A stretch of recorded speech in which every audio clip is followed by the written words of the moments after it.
Réinventons demain, le magazine du développement durable de Radiolac. Avec SIG, votre partenaire privilégié pour vous accompagner avec des solutions locales et durables.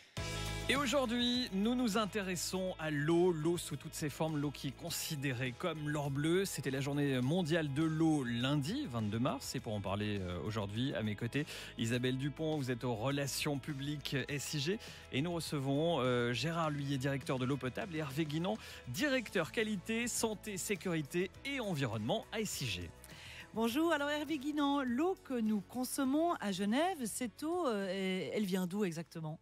Alors, cette eau qu'on distribue à la population genevoise pour un équivalent environ de 60 millions de mètres cubes par année, il provient de deux ressources naturelles principales qui sont des réservoirs dans l'environnement qui nous entoure. Un des deux, le principal, c'est le lac Léman, qui nous fournit de l'eau potable à concurrence de 80 à 90% de la quantité d'eau distribuée. Et puis également les nappes phréatiques qu'on utilise à concurrence de 10 à 20% par année. Vous avez parlé de 70 millions de mètres cubes, ça représente quoi ? On a une idée ? On peut des dizaines de milliers de piscines olympiques ? Oui, c'est exactement ça. C'est une grande quantité parce qu'on a quand même une population d'un demi-million qui habite sur le canton. Puis, et en plus un certain nombre de pendulaires qui consomment de l'eau potable également en journée pendant leur heure de travail. Et puis c'est 80-90% que l'on pompe dans le Léman. Eh bien, c'est grâce à cette grande ressource naturelle qui est une des plus grandes d'Europe, qui constitue à elle-même près de 90 milliards de mètres cubes. Eh bien, c'est dans celle-là que l'on pompe la principale quantité d'eau potable distribuée à Genève. Alors, on pompe l'eau dans le lac Léman, on la redistribue direct ou Gérard Lhuillier, c'est quoi le processus pour la rendre potable et sécure finalement cette eau ? Alors, pour le traitement de l'eau du lac, l'opération se déroule principalement en deux phases. Une première qui consiste à retenir et à éliminer les gros éléments indésirables de l'eau brute par un procédé physique. On a des crépines, on a des filtres à sable, on a des filtres à charbon actifs. Ce sont des traitements qu'on appelle séparatifs. Alors, pour faire une petite analogie avec la cuisine, eh bien, c'est par exemple la passoire, le filtre à café en papier ou l'égouttoir à spaghettis. Pour la deuxième, celle qui consiste à inactiver ou à transformer les éléments indésirables dans l'eau, se fait par un procédé chimique. Vous avez l'ozonation, la chloration. Ce sont ce qu'on appelle des traitements réactifs. Et pour reprendre l'analogie à la cuisine, ça pourrait être la cuisson ou la fermentation. Par contre, ce qui est de l'eau de la nappe phréatique, comme a dit mon collègue tout à l'heure, il n'y a pas de traitement séparatif du tout. Il y a juste une petite chloration qui se fait avant que ça soit envoyé vers les différents points de distribution. Justement, la nappe phréatique, l'eau, quand elle va atterrir dans la nappe phréatique, c'est un traitement naturel qui se fait à travers la roche, c'est ça ? C'est le terrain qui va servir de filtre naturel. Nous, ce qu'on fait dans nos usines de potabilisation, on fait exactement le même principe, mais de manière accélérée. L'eau subit tout un traitement, tout un cheminement jusqu'à notre robinet, jusqu'à notre verre. Et cette eau, on l'aime, on l'apprécie, l'eau de Genève dont on va parler dans quelques instants. Et notamment, nous entendrons vos réactions. Que pensez-vous de l'eau de Genève et est-ce que vous la buvez ? C'est à suivre dans un instant sur Radiolac. Réinventons demain sur Radiolac avec SIG. Et nous parlons H2O aujourd'hui pour cette nouvelle émission de Réinventons demain avec SIG. Isabelle Dupont et nos invités qu'on va retrouver dans quelques instants. Alors quelques chiffres qui sont assez surprenants sur l'eau de Genève. Alors l'eau de Genève, c'est une marque qui a été lancée en 2009. Aujourd'hui, 93% des Genevois boivent l'eau du robinet contre 60% à peine en 2009. 97% d'entre eux la trouvent bonne ou excellente. C'est un score soviétique. Et finalement, c'est aussi quand même, il faut le dire, la denrée alimentaire la plus contrôlée. C'est plus de 120 000 analyses réalisées chaque année par SIG sur cette denrée. Et des chiffres que nous sommes allés vérifier dans la rue. On est allé poser la question aux Genevois, à savoir s'ils consommaient l'eau du robinet et s'ils l'aimaient. Écoutez leur réponse. Oui, je bois de l'eau du robinet parce que je trouve que c'est plus pratique. Je ne dois pas acheter des bouteilles et les porter, mais c'est aussi mieux pour l'environnement. Oui, parce qu'il y en a dans mon robinet et c'est gratuit. Oui, je bois tous les jours de l'eau du robinet parce que j'aime pas trop acheter de l'eau en bouteille. Donc l'eau du robinet à Genève, on peut encore... Enfin, elle est bonne, elle est encore bonne. Oui, je bois l'eau du robinet.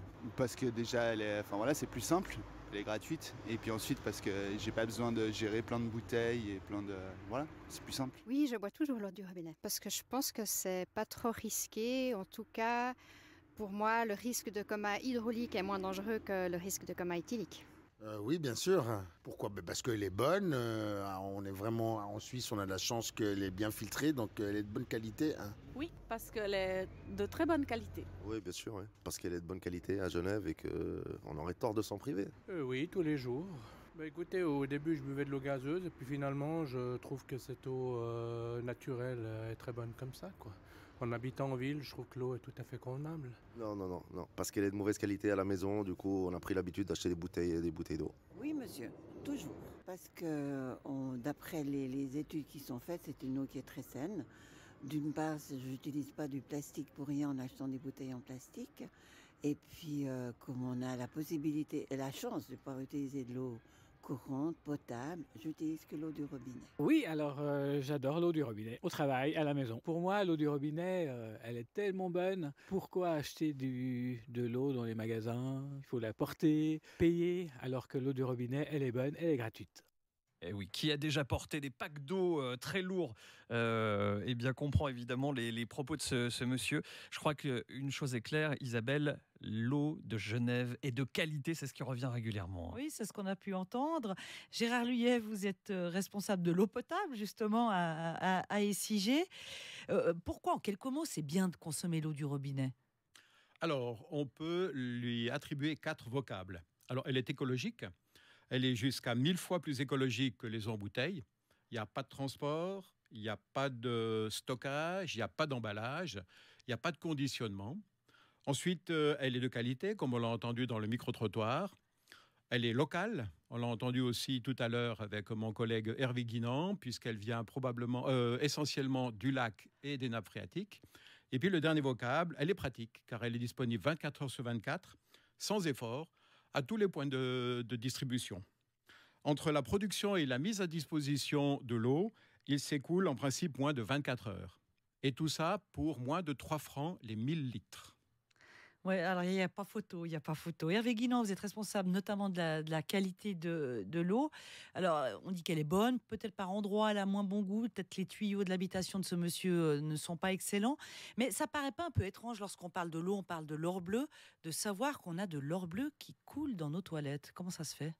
Ça, c'est une raison strictement pratique.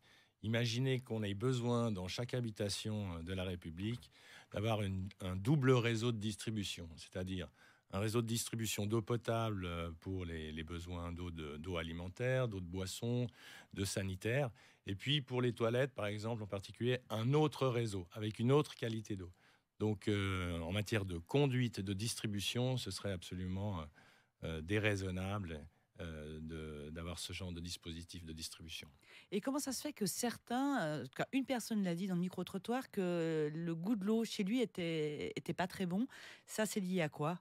Alors, ça peut être lié à différentes causes. Il peut y avoir des variations, entre guillemets, peut-être saisonnières, mais en tout cas, tout ce qui passe par notre réseau est contrôlé, comme vous l'avez dit tout à l'heure. Elle est contrôlée d'une manière très fréquente, quotidiennement. Donc, quotidiennement, on a des équipes, des véhicules qui vont faire des prélèvements sur l'ensemble du canton. Des analyses sont faites.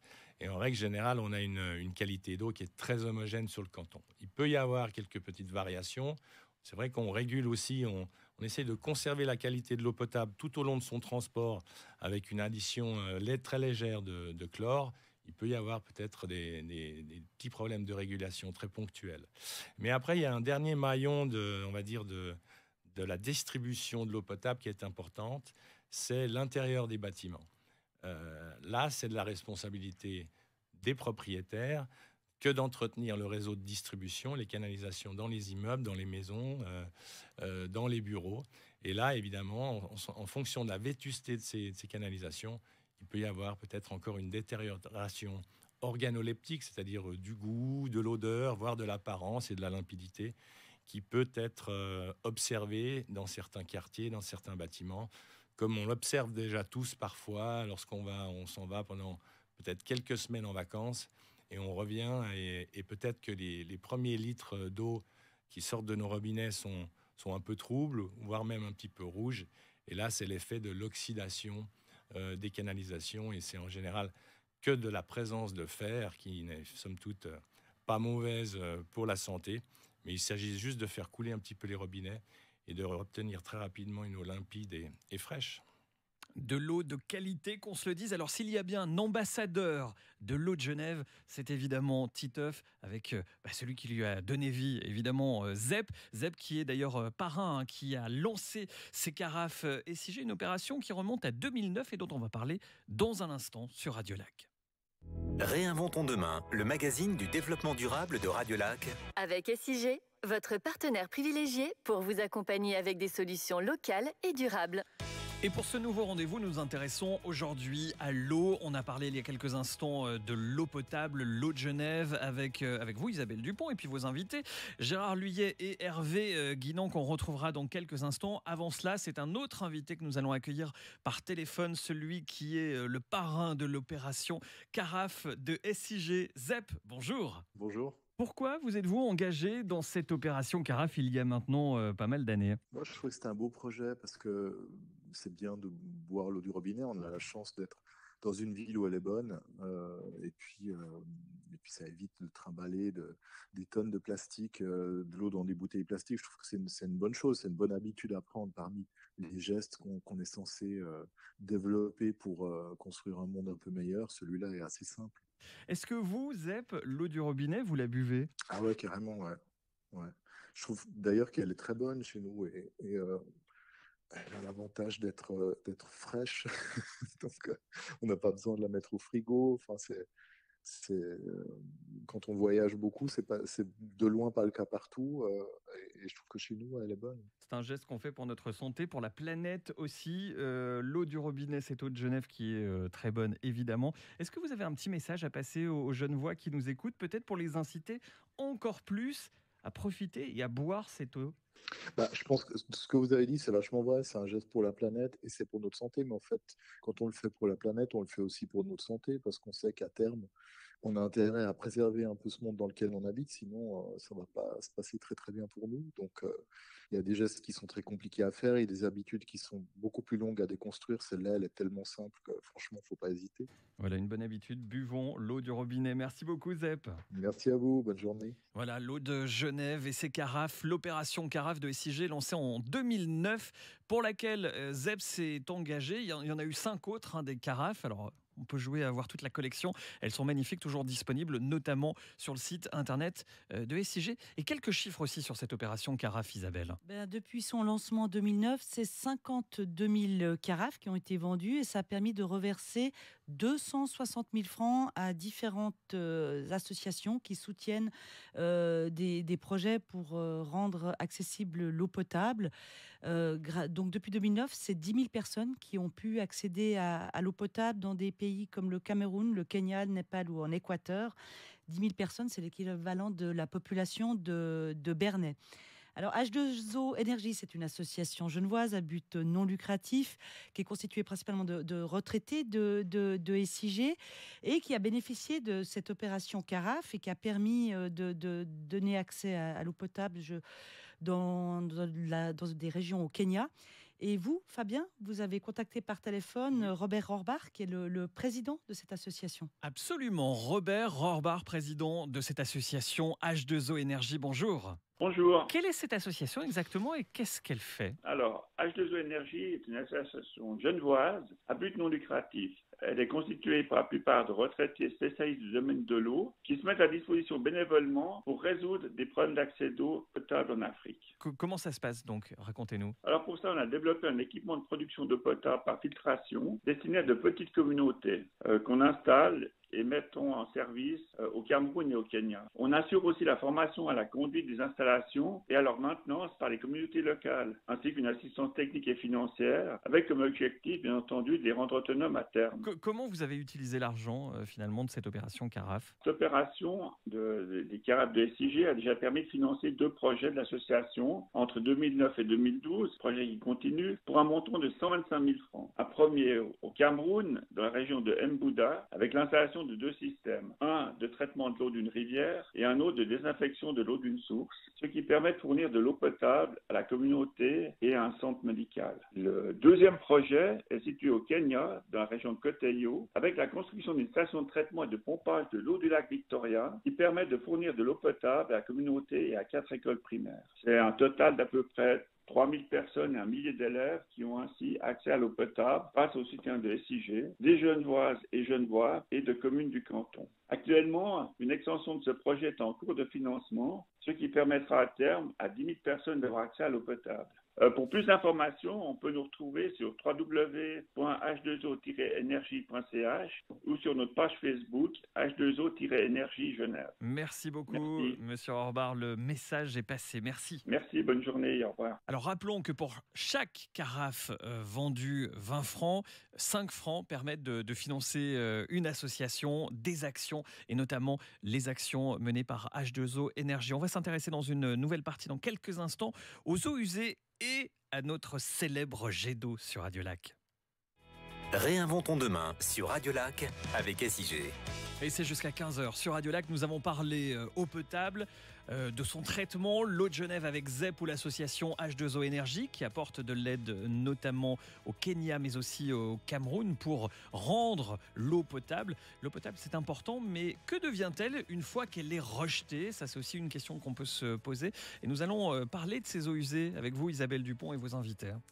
Hervé Guinan, vous êtes responsable notamment de la qualité à SIG. Alors, ces eaux usées, comme on appelle, l'eau de la vaisselle, l'eau des toilettes, même quand elle arrive, elle est potable, mais quand elle repart, pas forcément. Qu'est-ce qu'on en fait? Qu'est-ce que ça devient?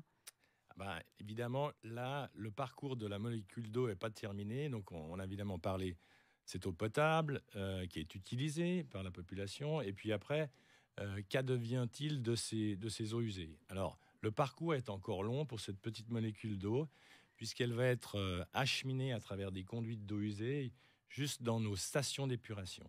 Et dans ces stations d'épuration, il y a un certain nombre d'étapes importantes. Une des premières étapes, c'est de retirer à ces eaux usées tout ce qui est particulaire, tous les objets qu'on y retrouve dans les eaux usées. C'est la fameuse passoire à spaghetti. C'est la fameuse passoire à spaghetti, et on appelle ça un dégrayeur.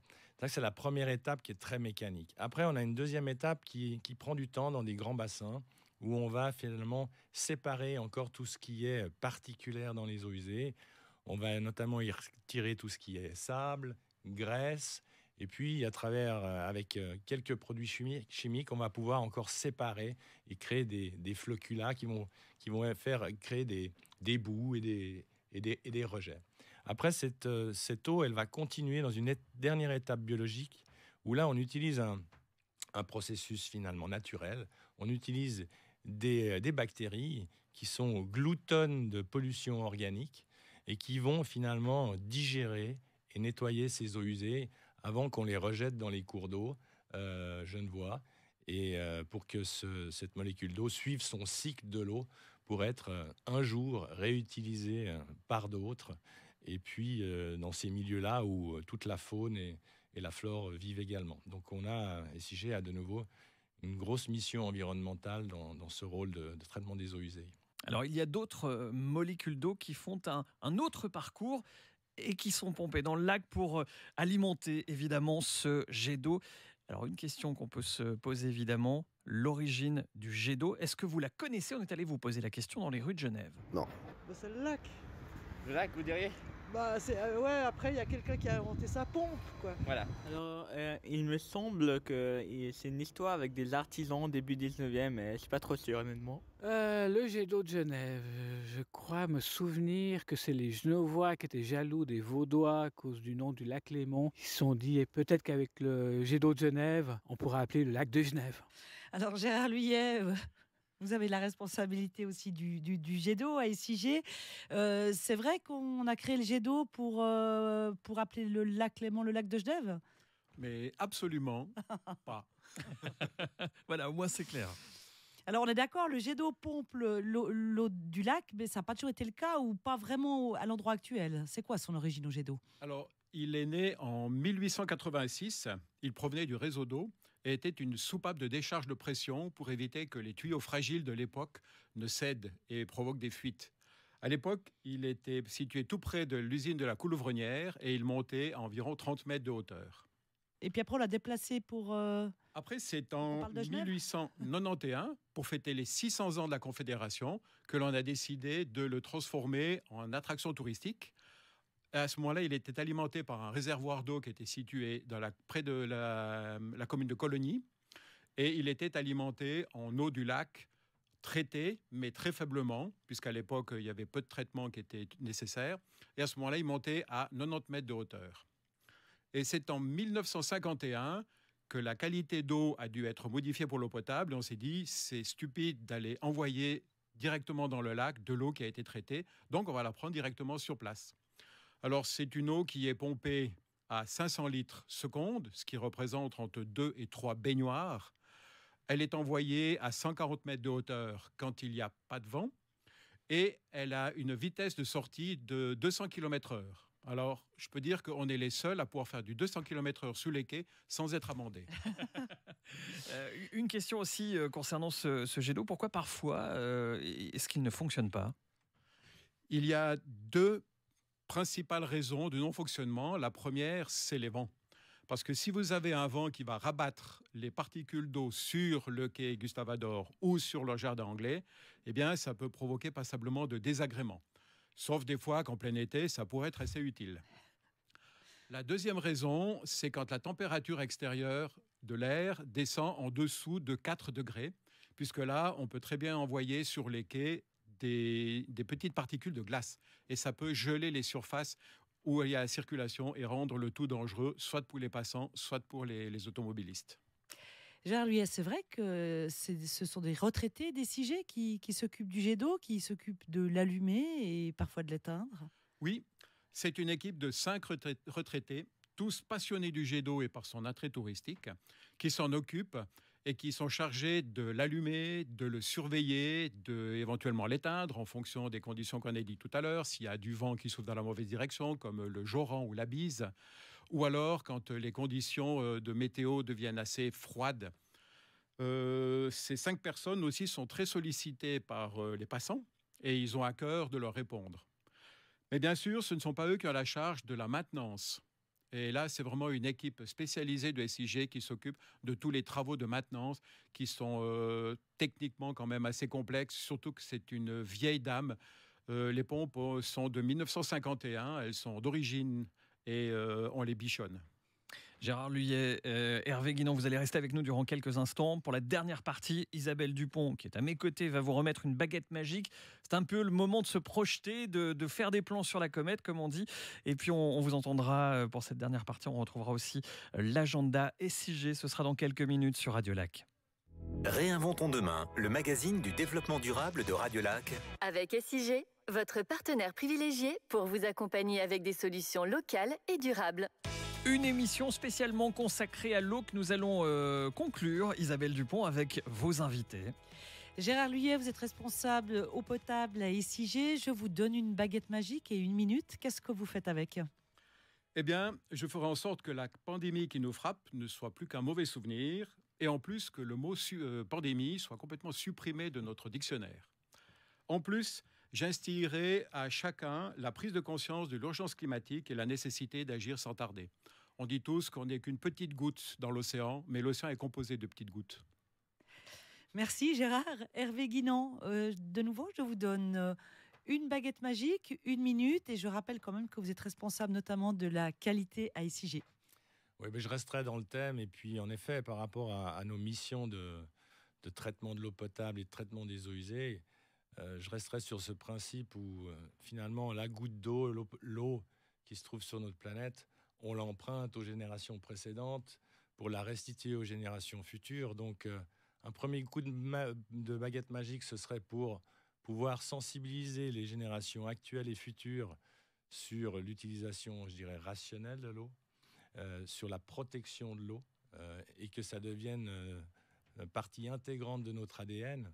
Et peut-être le deuxième coup de baguette magique un peu plus technique, c'est de pouvoir construire une armure à l'ensemble des gouttes d'eau qui constituent ce liquide or bleu sur la planète pour qu'elle puisse être protégée des agressions qu'on lui infère avec toute notre utilisation de produits cosmétiques, pesticides et autres produits médicamenteux qui l'altèrent beaucoup et qui, derrière, nous donnent beaucoup de travail pour la rendre propre et bonne. Merci à tous les deux, on l'a bien compris. L'eau, c'est ce trésor, cet or bleu auquel malheureusement tout le monde n'a pas accès.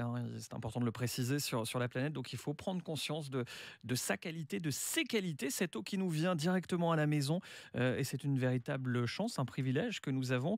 Et nous avons posé la question, justement, à Tania Lehmann, qui est coordinatrice de la Fourchette Verte Genève et diététicienne diplômée. Pourquoi l'eau du robinet est finalement si bonne pour notre quotidien? Bonjour Tania Lehmann. Bonjour. Alors quelles sont les 3 bonnes raisons de boire l'eau du robinet? Alors tout d'abord, l'eau du robinet, l'eau de Genève, a un très bon bilan écologique. En effet, elle n'a pas besoin d'être emballée ni transportée sur de longues distances. Et elle ne génère que très peu de déchets. Elle est en fait aussi jusqu'à 1000 fois plus écologique que l'eau en bouteille. La deuxième raison, c'est que cette eau est très bon marché. Elle est entre 100 et 500 fois moins chère que les eaux en bouteille vendues en Suisse. Et puis finalement, sa composition est variée en sels minéraux. Elle est comparable à certaines eaux en bouteille et elle a une excellente qualité du point de vue sanitaire. Voilà de quoi nous convaincre de continuer à profiter de cette eau que l'on adore, l'eau de Genève. Merci beaucoup Tania Lehmann. Merci à vous. Et nous allons poursuivre et conclure, Isabelle Dupont, avec l'agenda SIG, notamment une exposition. Oui, consacrée à l'eau, ça tombe bien. Une exposition qui a ouvert ses portes il y a une semaine et qui se tient jusqu'au 31 octobre aux Berges de Vessy. Alors, cette exposition explore la thématique de l'eau sous toutes ses facettes à travers la présentation de projets de différentes actrices et acteurs de la région. Et pour la première fois, sur notre site à Vessy, plusieurs maisons qui composent ce site seront ouvertes au public. Alors, vous trouverez toutes les infos sur cette exposition, www.lesbergesdevessy, en un seul mot, .ch. Et toujours dans le cadre de l'eau, ces carafes dont on a parlé seront désormais vendues à partir de fin avril, équipées d'un bouchon en liège, ce qui est pas mal. Mais oui. Et nous continuerons quand même à verser les 5 francs sur ces carafes. Ça ne changera rien au prix final. Ça ne changera rien au prix final. 20 francs toujours, ces carafes, notamment celles dessinées par Zep, que l'on peut retrouver directement sur Internet, sur le site SCG, et ça permet de financer toutes ces actions, notamment en Afrique. Merci Isabelle Dupont, merci à tous les deux, Gérard Lhuillet, Hervé Guinan, d'avoir participé à cette émission spéciale consacrée à l'eau sur Radiolac. Réinventons demain avec SIG, à retrouver évidemment en podcast radiolac.ch et en vidéo sur le site également des SIG. Merci beaucoup et bonne fin de semaine avec Radiolac. C'était Réinventons demain, le magazine du développement durable de Radiolac. Avec SIG, votre partenaire privilégié pour vous accompagner avec des solutions locales et durables.